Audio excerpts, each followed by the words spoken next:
कति धेरै म्यारिड कपलहरुमा चाहिँ यो प्रब्लम छ जस्तो लाग्छ कि अब बिहा भइसक्यो अरे अब मेरै हो भनेर खासै एकअर्कालाई एफोर्टहरु लाउन छोड्नुहुन्छ जस्तो लाग्छ मलाई म्यारिड कपलहरुले त्यस्तो चाहिँ नगरम होला हैन हेर्न कस्तो मजा यो सिया मोटोको 675 सीसी को बाइक आउँछ रे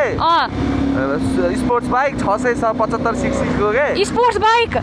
सिया मोटोको दामी छ के फ्युचरिस्टिक बाइक अनि त्यो हामी दुईटाले 50-50 हालेर एउटा बाइक किन्न पर्छ है ल ल ल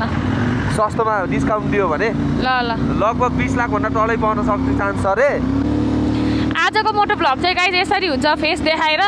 किनभने आज मलाई विविधको रियाक्सन पनि क्याप्चर गर्न आउँछ कि आउँदैन फेरि म सारै बोलिरहेको छु गरे पोडकास्ट बाइकमा पोडकास्ट आज हाम्रो अर्को माइक नै हुनुपर्ने कि दामी हुन्थ्यो है बाइकमा पोडकास्ट नै सही हुँदो रहेछ त्यो एङ्गल सही छ लब बनाइदिनु न लब यताको हातबाट यताबाट के यताबाट ल्याएर ल के भयो त नि यसो निपा निपी भइदिउँ न हामी पनि के भयो के छ र